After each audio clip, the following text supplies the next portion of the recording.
tough talk. You ain't built like that. You ain't hopping in Chevy and bring that shit man back. You ain't been in the ghetto and serve them bricks like that. I'm just spinning my story and it be shit like that. All that tough talk. You ain't built like that. You ain't hopping in Chevy and bring that shit man back.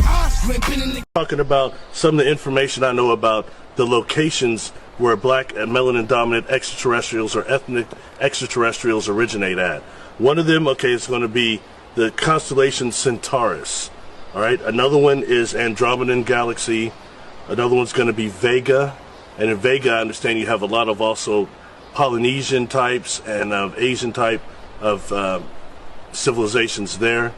And also you've got the Triangulum Galaxy. I did a whole separate video on that based on, I think that was a cycle type 1 civilization on Earth before what we're hearing about historically now.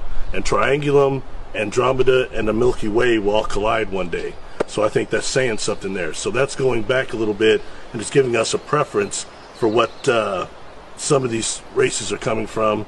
And I'll go ahead and turn this over now to Corey and let him say, because what he told me earlier really blew me away and it was very cool. Well, you know, and we're not just talking about black extraterrestrials. We're talking about a whole range.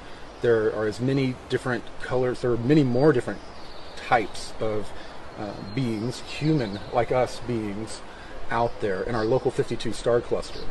If you go to Google and you look up our local star cluster, you'll see there are about 52 stars, and we're pretty much in the center of that, which makes us in a very coveted area. It has to do with major stargates where you can travel from galaxy to galaxy, being there. So it's a very coveted area. So negative ETs have come in for a long time to control the beings and that mega gate.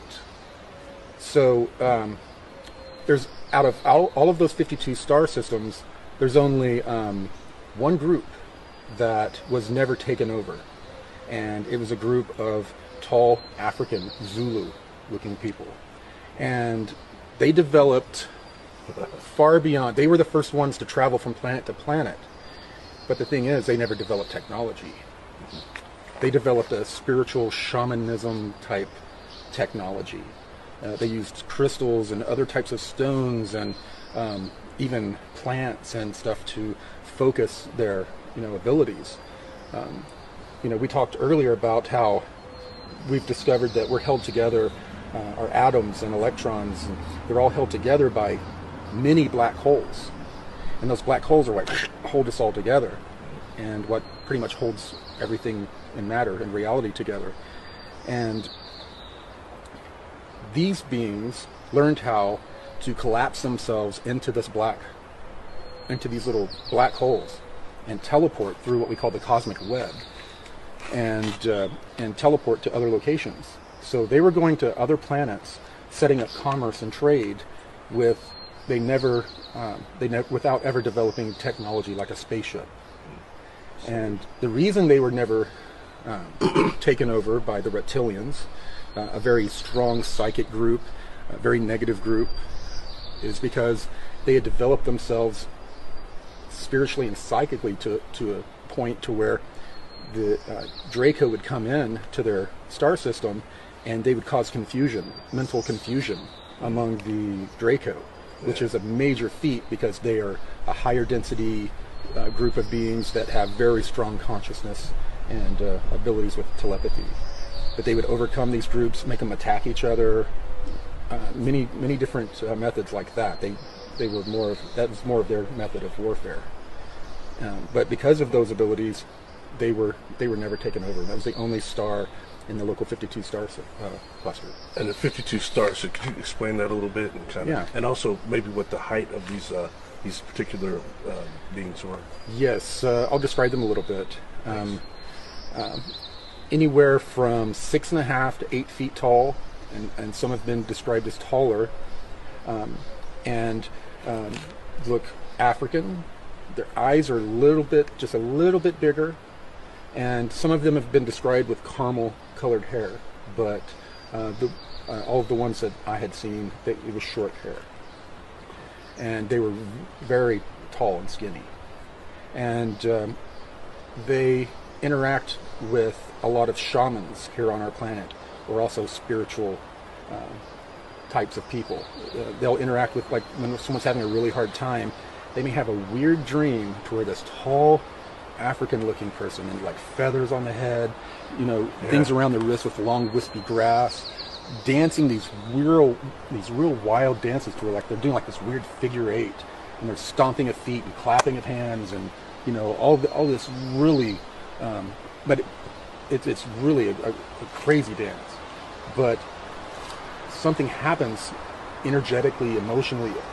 They're able to, if someone has entity attachments, which was a situation I ran into, they're able to remove them by just doing this dance. They don't say a word, and they have the ability to,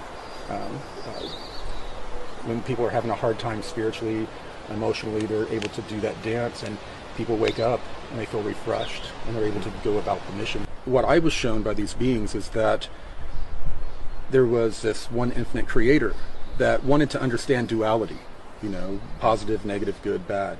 So exploded into everything. You are God. You are the one infinite creator having this experience for the one infinite creator. So are you. So am I. So are you. We are all the one. And when we fully learn that, as our consciousness expands, how can I hate you? You're me having another experience. I'm going to cheer you on. My consciousness is experiencing itself. Yeah. Good, man, thank you for that. I really appreciate that. Hey, do you want to add anything about the Pleiadians or any of the other? You have a lot more contact than that, so. Yeah, but there has been a few different races. There's one I haven't spoken to you about yet, which was a Lyran, probably about 5.5 foot. Wasn't big, but she looked like an African American. But what was really weird was it was almost like there was specks of gold in the skin. Mm-hmm. Wow. But it was physical, and her hair was more like it's like a light sort of caramel brown, like you're saying, but there was like flakes of gold within. It's like it was part of the makeup of the hair. Mm-hmm. So there's that type there. I've talked to you before about the Orions. There's 2 types of Orions. One was like a smaller grey, but it was brown, and the other one looked like Roger the Alien from American Dad, but with black eyes. Like it looked like the same thing, man, but it was a darker chocolate, more chocolate brown. Mm-hmm. There has been a female entity and also a male that I've been interacting with from Sirius. Now, they do look a cross between an African American and Aboriginal Australian. Now, there's just different traits that I sort of picked out when I was observing them during my experiences. Yeah. But it was sort of a conglomerate of the two in sort of with the ears and the nose, head structure. There was a bit of traits from both of them. And lastly, I'll go into just quickly with the Pleiadians. I talked to you before about this, that after the Orion Wars and a lot of the fighting throughout the galaxy, eventually these races that were surviving, that got over their indifferences, evolved spiritually and technologically and kept that on par. They met up in the Pleiades. Far down to what we perceive, it's more like how we perceive it in our future, and that's when they came back and started working on ancient civilizations.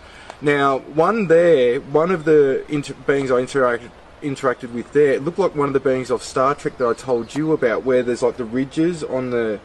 what race were you saying? Klingons? Like the Klingons, but it was very similar to a Klingon, but it was probably a bit more darker in skin tone. But pretty much when I saw that, because I've only started watching it the last couple of years, and I'm like, that's... Like, it just blew me out. Mm-hmm. But, there's of course, white beings in Orion as well. Some of them, people talk about the Nordics. I don't believe the Nordics come from there. I believe they're more like Earth. It's sort of like Earth, but I've seen, you'll have ones with brown hair, blue eyes, brown eyes, blonde hair. It's a mixture. Some of these beings are us from the future. Exactly. That are coming back, because we were talking earlier, what's going on out there is not a big galactic space war. It's more of a temporal war. They're fighting over timelines. They want, even the Draco, they claimed that on a different timeline, the dinosaurs developed into them, and they developed into a species that was advanced and should be existing on this planet right now. Mm-hmm. That they claimed that this outside group came in and destroyed the reptilian experiment and put a mammalian experiment here, and then began to transplant humans from all over the galaxy to this one place for a grand experiment.